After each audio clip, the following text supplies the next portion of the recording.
Hello everyone, welcome back to my channel. अगर आपने अभी तक मेरे चैनल को सब्सक्राइब नहीं किया तो जल्दी से चैनल को सब्सक्राइब कर लीजिएगा। एपिसोड 9 की शुरुआत में हमें दिखाया जाता है कि xiang यांग से कहता है कि क्या हम पकड़े गए तो क्या हमें पहले की तरह अपॉलॉजी लेटर लिखना होगा। यांग कहती है कि ये काम तो तुम बहुत अच्छे से कर सकते हो, फिर परेशान होने की क्या जरूरत है। xiang कहता है कि मुझे तो तुम्हारी फिक्र है। जब टीचर को मालूम होगा कि तुम्हारे जैसे परफेक्ट स्टूडेंट मेरे साथ स्कूल की दीवार चलांग कर यहाँ पर आई है तो वो तो शॉक हो जाएंगे। यांग कहती है कि मुझे याद है एक बार तुम्हें असेंबली में अपना अपॉलॉजी लेटर पढ़ना पड़ा था। उस वक्त मुझे ये एहसास हुआ कि तुम्हारे दोस्त होने की हैसियत से मुझे तुम्हारे साथ वहाँ खड़ा होना चाहिए था। यांग कहता है कि मुझे ये जानकर अच्छा लगा। मुझे नहीं मालूम था कि तुम्हारा सबसे बड़ा पछतावा ये है कि तुमने स्कूल में मेरे साथ अपॉलॉजी लेटर नहीं पढ़ा। यांग बहुत ऑकवर्ड महसूस कर रही होती है और कहने लगती है कि क्या सिक्योरिटी गार्ड चला गया। xiang कहता है कि शायद चला गया। अब ये दोनों बाहर देखते हैं तो इनको गार्ड दिखाई नहीं देता। यांग कहती है कि गार्ड अगर यहाँ से चला भी गया तब भी हमें बैडमिंटन हॉल जाकर लाइट जलानी पड़ेगी, तब हमें गार्ड देख लेगा। हम यहाँ पर नहीं खेल सकते। xiang कहता है कि फिर ठीक है, फिर हम किसी और दिन खेलते हैं। यांग कहती है कि फिर मुझे एक जगह मालूम है। अब यांग इसको बाहर लेकर आती है और ये दोनों बैडमिंटन खेलते हैं। xiang कहता है कि मैं बहुत इम्प्रेस्ड हुआ हूँ कि तुम्हें अभी तक ये जगह याद है। शिन इस जगह को देखने लगता है और कहने लगता है कि हम कितने दिनों बाद इस जगह पर आए। यांग कहती है कि हाँ, 10 साल बीत गए हैं। घर वापस आने के बाद शिन जब पानी पी रहा होता है कि इसको याद आता है कि यांग ने इसको कहा था, क्या तुम्हें लकी महसूस नहीं होता कि तुम्हारे पास इतनी अच्छी दोस्त है। मैं अपनी गलती जानकर माफी मांग लेती हूँ और जब भी तुम परेशान होते हो तो तुम्हारे चेहरे को देखकर ही मुझे मालूम होता है मेरे जैसे दोस्त की कदर करनी चाहिए। शिन कहता है कि मैं तुम्हारी कदर करता हूँ। अब शिन वही डिजाइनर टॉय खरीद रहा होता है जो यांग जाओ को दिखा रही थी।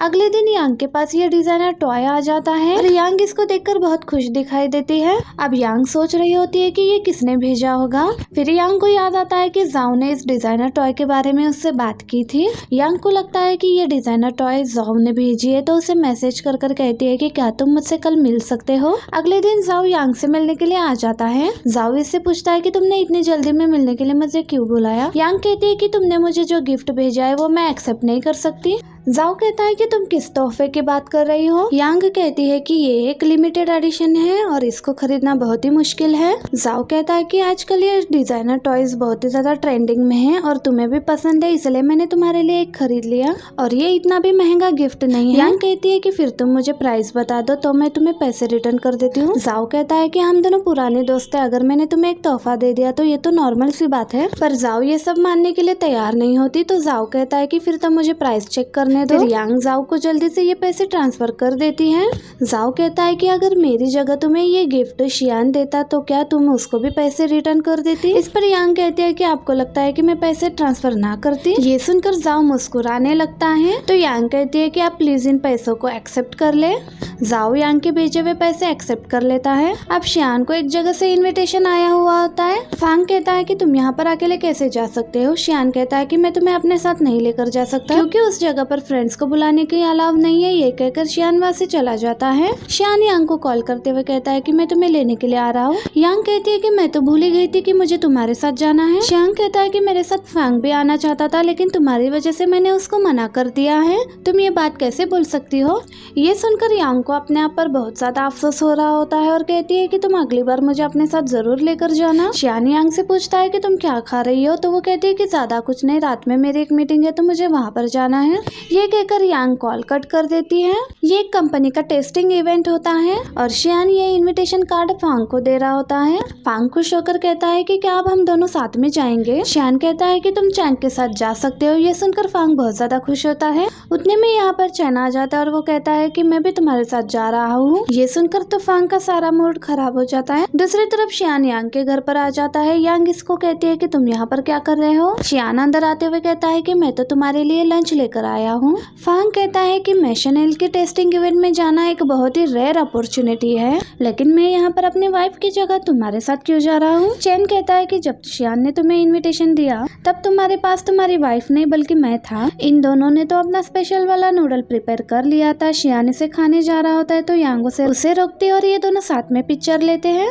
लंच के बाद यांग जब फ्रूट्स काट रही होती है तो शियान कहता है कि तुम फ्रूट्स बहुत अच्छे से काटती हो, तो तुम एक फ्रूट का स्टॉल लगा सकती हो। यांग कहती है कि जब कोई मेहमान किसी के घर आता है तो वो होस्ट की तारीफ करते हैं, लेकिन तुम मुझे कह रहे हो कि मुझे फ्रूट का स्टॉल लगा लेना चाहिए। तो शियान कहता है कि ये भी तो एक कॉम्प्लीमेंट ही है। जिसके बाद शियान की नजर इसी डिजाइनर टॉय पर पड़ती है। शियान कहता है कि ये तो वही लिमिटेड बियर है जो तुम काफी टाइम से खरीदना चाहती थी। यांग कहती है कि हाँ, जाओ ने ये बियर खरीदने में मेरी मदद की। ये सुनकर तो शियान को बहुत गुस्सा आ रहा होता है और कहता है कि मेरा बियर अभी तक यहाँ पर नहीं पहुँचा है और तुम पहले ही यहाँ पर आ गए हो। शियान कहता है कि मुझे जाओ के इंटेंशन सही नहीं लग रहे, लेकिन चाहे जो भी उसके इंटेंशन हो, तुम यहाँ पर नहीं रह पाओगे। शियान गुस्से में इस पैर का बाजू हिला रहा होता है तो यांग कहती है कि मेरे पैर को हाथ मत लगाओ। अब शियान यांग के पास आकर बैठ जाता है तो कुछ ही देर बाद इस पैर का बाजू टूटकर नीचे गिर जाता है। यांग जल्दी से दौड़कर अपने पैर को देखने के लिए आती है। ये देखकर शियान बहुत खुश हो रहा होता है। यांग गुस्से में शियान के पास आकर कहती है कि मैंने तुमसे कहा भी था कि मेरे बियर को हाथ मत लगाओ। यांग कहती है कि मेरी बात तुम ध्यान से सुन लो, जब तक तुम मेरे बियर को फिक्स नहीं कर देते तुम यहाँ से नहीं जाओगे। शियान तो इसी बात पर बहुत खुश होता है कि इस बियर की बाजू टूट गई है। अब शियान यांग से कहता है कि तुम अपने डिनर पर जाओ, मैं इस बियर को फिक्स करके तुम्हें लौटा दूंगा। ये कहकर शियान चला जाता है। अगले दिन यांग शियान से पूछती है कि क्या तुमने मेरा बियर फिक्स कर दिया है। शियान इसको एक पिक्चर भेजता है जिसमें इस बियर की हालत बहुत ही ज्यादा खराब हो चुकी थी। यांग कहती है कि हमारी दोस्ती यहीं पर खत्म होती है। अब आज यांग चैंग को लेकर इसी लेडी के रेस्टोरेंट में खाना खाने के लिए आती है। चैंग कहती है कि इस रेस्टोरेंट की आउटलुक अच्छी नहीं है। चैंग जब खाना एक बार टेस्ट करती है तो यांग से कहती है कि अगर तुम मुझे यहाँ पर नहीं लेकर आती तो मुझे नहीं मालूम था कि यहाँ का खाना इतना मजे का है।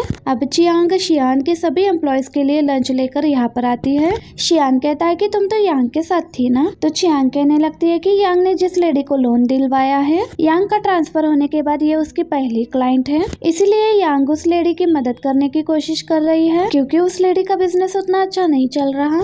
चियांग कहती है कि इस लेडी का बिजनेस ठीक नहीं हुआ तो क्या इससे यांग को भी फर्क पड़ेगा। फांग कहता है कि तुम फिक्र मत करो, यांग कोई ना कोई हल ढूंढ लेगी। लेकिन डायरेक्टर वैन की वजह से शियान परेशान हो जाता है। आगे अब शियान उसी रेस्टोरेंट को देखने के लिए आ जाता है। शियान की नजर साइड पे पड़ती है तो एक बच्चे को कुछ स्टूडेंट बुली कर रहे होते हैं। ये देखकर शियान इनकी वीडियो बनाने लगता है और इनके पास आकर कहने लगता है, तुम लोग अपने क्लासमेट को क्यों बुली कर रहे हो। फिर एक स्टूडेंट कहता है कि हमने कुछ भी गलत नहीं किया। शियान कहता है कि मैंने सब कुछ रिकॉर्ड कर लिया है, अगर मैंने ये वीडियो इंटरनेट पे डाल दी तो सबको पता चल जाएगा कि तुम लोग अपने क्लासमेट को बुली कर रहे हो। ये सुनकर वो बच्चे डर जाते हैं और उससे कहते हैं कि प्लीज आप इसे पोस्ट मत कीजिए वरना हमारे डैड हमें नहीं छोड़ेंगे। शियान कहता है कि मेरी 3 कंडीशन है, पहला तुम्हें अपने क्लासमेट से माफी मांगनी होगी, दूसरा ये कि तुम लोग दोबारा से इसे कभी परेशान नहीं करोगे, और तीसरी शर्त ये है कि अगर तुम लोग कभी किसी को बुली होते हुए देखो तो तुम लोग उसकी मदद करोगे, अगर उसे रोक नहीं सकते तो तुम पुलिस को कॉल करोगे। शियान उस बच्चे से कहता है कि मेरा ऑफिस सामने ही है, अगर ये बच्चे तुम्हें दोबारा से परेशान कर दे तो तुम वहाँ पर आ सकते हो। ये स्टूडेंट्स उस बच्चे से माफी मांगते हुए कहते हैं कि हम दोबारा से इसे परेशान नहीं करेंगे। जब ये स्टूडेंट्स वहाँ से चले जाते हैं तो शियान उस बच्चे से पूछता है कि क्या तुम ठीक हो। इतने में ही इस बच्चे का भाई यहाँ पर आ जाता है जो कि इससे पूछने लगता है कि तुम्हें कहीं चोट तो नहीं लगी। ये बच्चा किसी बात का जवाब नहीं दे रहा होता तो इसका बड़ा भाई कहता है कि ये मेरा कसूर है कि मैं तुम्हें प्रोटेक्ट नहीं कर पाया। शियान उन दोनों को पूछता है कि तुम्हारा घर कहाँ पर है, मैं तुम्हें छोड़ देता हूँ।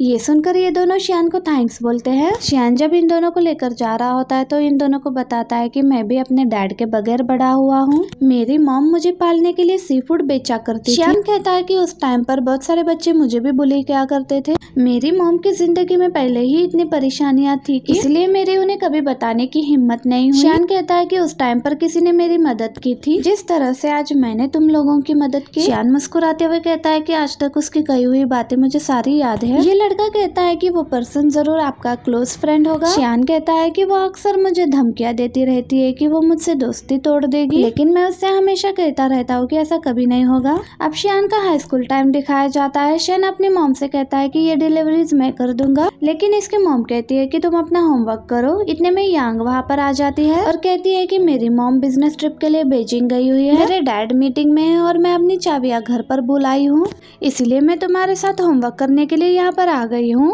अब ये दोनों होमवर्क करने के लिए बैठ जाते हैं। थोड़ी देर बाद यहाँ पर कुछ लड़के आते हैं और शियान को टीज करते हुए कहते हैं कि क्या तुम सी फूड बेच रहे हो, और ये सब कह रहे होते हैं कि इससे हमेशा से सी फूड की स्मेल आती है। शियान से कहते हैं कि हमें एक फिश चाहिए, पर यांग इसको रोकती है, लेकिन शियान इनको फिश देने के लिए चला आता है।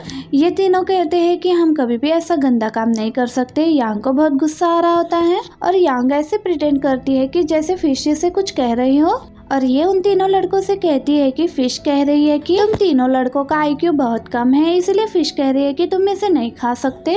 ये सुनकर शियान हंसने लगता है तो यांग उन तीनों लड़कों से कहती है कि तुम लोगों को मेरी बात पर यकीन नहीं आ रहा तो मेरे पास कुछ क्वेश्चन पेपर्स है, तुम लोग इसे सॉल्व कर दो। अगर तुम लोग इसे सॉल्व कर पाए तो ये फिश मेरी तरफ से तुम लोगों के लिए गिफ्ट होगी। उनमें से एक लड़का कहता है कि ये पेपर तो बहुत ही मुश्किल है, हम लोग सॉल्व नहीं कर पाएंगे। ये लड़का कहता है कि तुम इसे प्रोटेक्ट क्यों कर रही हो, ये तुम्हारा क्या लगता है। तो यांग कहती है कि मैं इसका बड़ा भाई हूँ। यांग कहती है कि आखिरी बार तुम लोगों के पेरेंट्स स्कूल आए तो मैं उनको गेट तक छोड़ने के लिए गई और अगली बार वो जब आएंगे तो मैं उनसे इस इंसिडेंट के बारे में जरूर बात करूंगी। ये सुनकर तो ये तीनों लड़के यहाँ से भागी जाते हैं। शियान यांग को बड़ा भाई कहते हुए कहता है कि मैं इसे सॉल्व नहीं कर पा रहा हूँ। तो यांग कहती है कि तुम मुझे बड़ा भाई क्यों कह रहे हो। शियान कहता है कि तुमने तो अभी कहा है। यांग कहती है कि वो तो मैंने ऐसे ही कह दिया। शियान कहता है कि लेकिन मैंने तो इस बात को सीरियसली ले लिया है। यांग कहती है कि फिर मुझे तुम्हें अपने मिशन के तौर पर एक्सेप्ट करना होगा। और यहीं पर हमारा ये पार्ट भी एंड हो जाता है। वीडियो अच्छी लगे तो वीडियो को ज्यादा से ज्यादा लाइक करना और अपने दोस्तों के साथ शेयर करना और इसका नेक्स्ट पार्ट देखना है तो प्लीज चैनल को सब्सक्राइब जरूर करना, इससे मुझे मोटिवेट मिलता है। Thank you, bye bye.